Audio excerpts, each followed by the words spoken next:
다음 주부터 본격적으로 선교에 임하게 됩니다. 선교를 앞두고 우리가 믿는 그리고 우리가 고백하는 신앙을 점검하는 것이 필요하다고 생각합니다. 오늘 말씀을 통해 복음을 다시 듣고 성령의 은혜로 충만해지는 시간 되시길 기도드립니다. 오늘 말씀에 보면 복음에는 하나님의 의가 나타나서 믿음으로 믿음에 이르게 하나니 기록된 바 오직 의인은 믿음으로 말미암아 살리라고 기록합니다. 먼저 우리가 전반부 말씀보다 후반부 말씀을 먼저 보려고 합니다. 하박국 2장 말씀을 인용한 오직 의인은 믿음으로 말미암아 살리라. 여러분, 이 말씀 우리가 잘 알고 있죠. 이 말씀에서 나타난 이 의인은 누구를 뜻하는 것일까요? 세상적 기준에서 의인은 존재할 수 있습니다. 어떤 타인을 위해서 자신의 생명을 바친 사람들, 그리고 불의에 대항하여 싸운 사람들, 세상적 기준에서는 그런 분들을 의인이라고 합니다. 하지만 로마서 3장 10절 말씀에 보면 기록된 바 의인은 없나니 하나도 없으며 의인이 없다고 합니다. 그리고 하나도 없다고 기록합니다. 여기서 우리는 세상적 기준에서의 의인과 말씀에서의 기준에서의 의인의 차이가 있다는 것을 확인하게 됩니다. 그렇다면 성경에서 말하는 의인은 누구를 뜻하는 것일까요? 여러분, 성경에서 의인은 하나님의 법과 관련이 있습니다. 이 법은 약속이기도 합니다. 하나님의 법을 지키는 사람이 의인이고 그렇지 않은 사람이 죄인입니다. 로마서 3장 21절 말씀에 이제는 율법 외에 하나님의 한 의가 나타났으니 라고 기록합니다. 율법은 여러분 구약 시대에 하나님의 백성들이 이행해야 할 의무가 있었던 법입니다. 물론 이 율법을 통해서 하나님의 존재를 인정하고 하나님의 은혜가 아니면 살 수 없다는 것을 다시금 인정하게 되는 법이 율법이기도 합니다. 그런데 이 율법 외에 하나님의 한 의가 나타났다. 곧 의는 하나님의 법과 상관이 있다는 것을 확인케 됩니다. 자, 그렇다면 여러분, 이 하나님의 법, 여러분, 이 하나님의 법을 인간이 온전히 지킬 수 있을까요? 여러분, 세상의 법도 생각해 봅시다. 세상의 법 완벽히 이루는 분도 있을 것입니다. 하지만 우리가 그 차를 운전하다가 신호등 앞에서, 그리고 아무도 보지 않는 곳에서 내가 그 간단한 아주 작은 도덕법까지, 세상에서 말하는 그 법을 완벽히 지켰다라고 자신 있게 말할 때에 우리 안에 약간의 거리낌도 있을 거라 생각합니다. 세상의 법 역시도 내가 완벽히 지켰다라고 자신 있게 말하기에는 거리낌이 있는데, 우리가 하나님의 법을 완벽히 이뤘다 말할 수 있겠습니까? 하지만 우리가 근본적으로 봤을 때 하나님의 법을 이미 우리는 어겼습니다. 죄로 인해서 어겼습니다. 최초의 죄는 우리가 잘 알고 있는 아담과 하와가 에덴에서 하나님이 명령하신 하나님의 법이었던 선악을 알게 하는 나무의 열매를 따먹은 것에 있습니다. 여러분, 아니 그 에덴에 있는 선악을 알게 하는 나무의 열매, 우리가 좀 이렇게 생각하시는 분들이 종종 있습니다. 왜 하나님께서 그거 만드셔서 인간 죄에 빠지게 하셨는가? 왜 하나님께서 선악을 알게 하는 나무 굳이 만드셔서 인간이 그것을 먹게 하셨는가?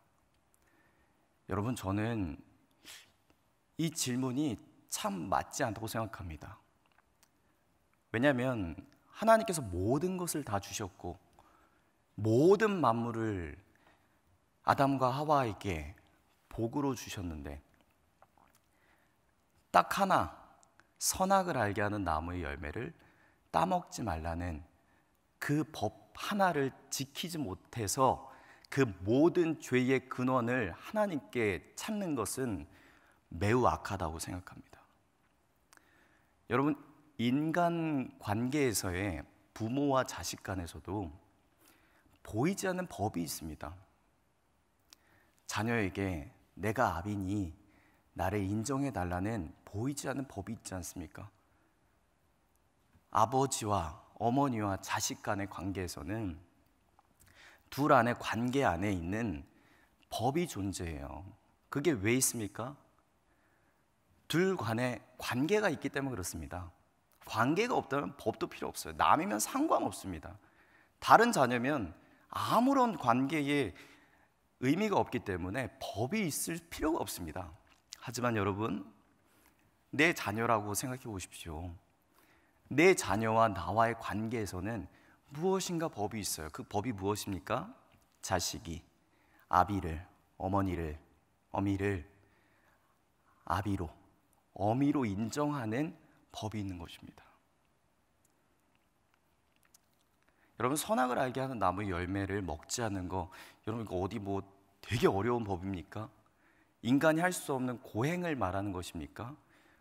별 따고 알아 이런 법입니까? 그렇지 않습니다. 선악을 알게 하는 나무의 열매는 에덴의 중앙에 있었습니다. 왜 에덴의 중앙에 있었을까요? 에덴 동산의 중앙에 왜 있었을까요? 에덴을 거닐다가 동산 중앙 제일 잘 보이는 것을 볼 때마다 선악을 알게 하는 나무의 열매를 본 것입니다. 하나님의 법을 이 아담과 하와는 기억하게 되는 것이에요. 그것을 볼 때마다 하나님의 법이 있지. 그리고 나는 하나님의 피조물이지. 이것을 기억하는 것이에요. 이것이 곧 하나님의 하나님 되심을 인정하는 것입니다. 여러분, 하나님의 하나님 되심을 인정하는 게 잘못입니까? 하나님 그거조차 요구하실 수 없습니까? 하나님이 너무 사랑하셔서 만드신 인간에게 그거 하나 요구하실 수 없습니까? 아니요, 충분히 있다고 생각합니다. 너무 사랑하기 때문에. 하나님의 존재를 인정하라는, 그리고 이 모든 만물을 너에게 선물로 주었다고 말씀하시는 그 하나님을 기억하는 것, 여러분 이거 하나님께서 과하게 요구하신 거 아니라고 생각합니다. 하나님을 기억하는 것, 하나님의 존재를 인정하는 것, 하나님이시면 분명히 하실 수 있는 권리였다고 저는 믿습니다.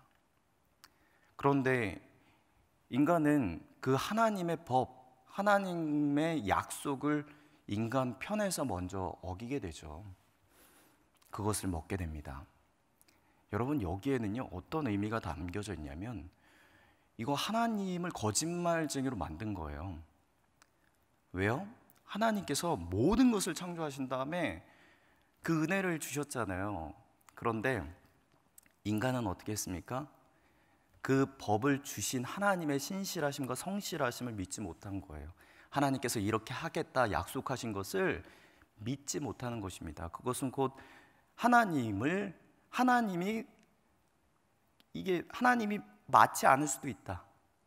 하나님이 말씀하신 게 온전히 이행되지 않을 수도 있다. 이거 어떻게 되는 것입니까? 하나님이 하신 말씀을 하나님께서 책임지지 못하는 거짓말로 인간이 이해되는 모습도 있다는 것입니다. 결국에는 사단의 유혹에 빠져서 인간은 죄를 범하게 되죠. 그때 하나님이 얼마나 실망하셨을까요? 여러분, 그 인간의 죄로 인해서 인간이 당하는 하나님의 심판, 하나님의 진노, 그리고 영원한 하나님의 징벌인 죽음이 인간에게 주어진 것입니다.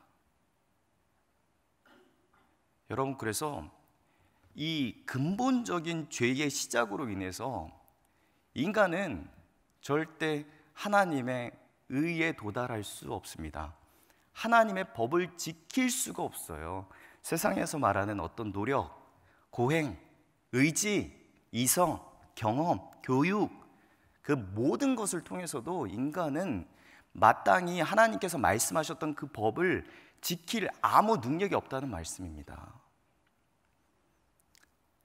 근데 하나님께서는 어떤 은혜를 베풀어 주셨습니까? 율법 외에 하나님의 한 의가 나타났다. 그런데 이 한 의는 율법과 선지자들에게 증거를 받은 것이라고 합니다. 율법과 선지자는 구약을 말씀해요. 구약의 증거를 받은 하나님의 한 의, 누구십니까, 여러분? 바로 예수 그리스도이십니다.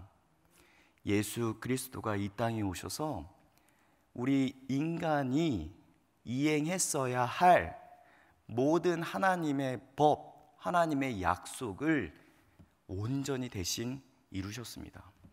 완벽히 이행하셨어요. 십자가에 죽으시고 부활하심으로 영원한 하나님의 나라와 모든 사단의 역사가 종말에 하나님의 심판 앞에 멸망될 것을 이미 보여주셨어요. 하나님의 한 의가 나타났습니다. 그래서 이 한 의, 이 의를 어떻게 해야 됩니까? 믿음을 얘기해요, 여기서. 결국엔 이렇습니다. 요약하자면 인간의 죄로 인해서 인간은 하나님이 말씀하신 하나님의 법을 이루는 의인이 될 수 없습니다. 완벽한 의인이 될 수 없어요. 그러나 하나님께서 하나님의 한 의를 우리에게 주셨고 우리는 믿음으로 의인이 되는 것입니다. 그렇다면 여러분, 이 믿음으로 된 의인은 완벽한 의인을 말하는 것일까요? 그렇지 않습니다. 의인은 없다고 했잖아요. 그렇다면 어떻게 의인이 되는 것이에요? 예수님을 믿음으로 우리는 의가 없지만 예수님의 의가 나의 의로 여김을 받는 것이에요. 의롭다 칭함을 받는 것입니다. 이것을 신학적 표현으로 칭의라고 합니다. 의가 없지만 완벽한 의는 인간에게 있을 수 없습니다. 이미 아담과 하와의 죄로 인해서 실패되었습니다. 하지만 하나님께서 우리를 심판 가운데 영원한 형벌 가운데 두신 것이 아니라 하나님의 한 의, 곧 예수 그리스도를 우리 가운데 보내주셔서 그 예수님을 믿음으로 우리는 의롭다 여김을 받는 것입니다. 여러분, 그런데 우리가 좀 믿음에 대해서 조금 더 살펴보기 원해요. 우리가 히브리서 11장 6절 말씀을 좀 보겠습니다. 히브리서 11장 6절 말씀에 우리가 무엇을 믿어야 되는지가 기록되어 있습니다. 단순히 예수님을 믿어야 된다, 맞습니다. 하지만 조금 더 우리가 믿음에 대해서 보기 원합니다. 히브리서 11장 6절 다 함께 읽겠습니다. 시작. 믿음이 없이는 하나님을 기쁘시게 하지 못하나니 하나님께 나아가는 자는 반드시 그가 계신 것과 또한 그가 자기를 찾는 자들에게 상 주시는 이심을 믿어야 할지니라. 여러분, 우리는 무엇을 믿는 것입니까? 첫 번째는요, 하나님의 계심을 믿는 것입니다. 하나님의 존재를 믿는 것이에요. 하나님의 계심을 믿지 않는데 어떻게 믿음의 시작이 있겠습니까? 하나님이 존재하신다. 나를 창조하신 하나님이 살아 역사하신다. 지금도 나와 함께 하신다. 이 하나님의 계심을 믿는 것이 믿음입니다. 두 번째는요, 그가 자기를 찾는 자들에게 상 주시는 이심을 믿어야 할지니라. 우리는 무엇을 믿는 것입니까? 하나님이 하나님을 찾는 자들에게 상 주시는 이심을 믿어야 합니다. 여러분, 이 상은 무엇일까요? 이 상은 결국에 하나님의 법, 하나님의 약속을 뜻합니다. 하나님의 법과 하나님의 약속이 어떻게 우리에게 오셨습니까? 복음으로 우리에게 오셨습니다. 복음이 우리에게 가장 큰 상입니다. 하나님을 찾는 자들에게 하나님은 우리의 복음으로, 우리에게 상으로 주시는 분이심을 우리는 믿어야 합니다. 그런데 여러분, 왜 여기에서 자기를 찾는 자라고 기록했을까요? 자기를 찾는 자들에게 상 주시는 이다. 여러분, 우리가 죄의 어떤 결과를 좀 보자면요, 죄의 결과가 몇 가지가 있어요. 첫 번째는 무지가 있습니다. 무지. 그러니까 무지가 무엇이냐면 하나님을 아는 지식이 없는 거예요. 그리고 무시합니다. 무시. 이 무시는 하나님의 복음에 대해서 무시해요. 그리고 세 번째는 무관심이 있습니다. 무관심. 아예 관심이 없어요. 그렇다 보니까 죄인의 어떤 그 특성상 하나님을 찾을 수가 있습니까? 찾지 못합니까? 찾지 못해요. 찾을 수가 없습니다. 죄인의 어떤 결과로 하나님의 존재를 무지하고 무시하고 무관심하기 때문에 하나님을 찾을 수 없습니다. 그런데 믿음이라는 것이 얼마나 오묘하고 감사한 것이냐. 우리가 복음으로 인해서 의롭다 여김을 받게 된다면 그때는 이제는 우리가 하나님을 알고 하나님을 사랑하기에 하나님을 찾게 되고 그때 하나님은 우리에게 상 주신다는 것입니다. 여러분, 우리가 선교지로 다음 주부터 나가게 됩니다. 그곳에는 무시하고 무지하고 무관심한 분들이 계세요. 아직 하나님이 누구이신지를 믿을 수 없는 분들이 계십니다. 그리고 하나님이 상 주시는 자이심을 아예 복음의 그 은혜를 모르시는 분들이 계십니다.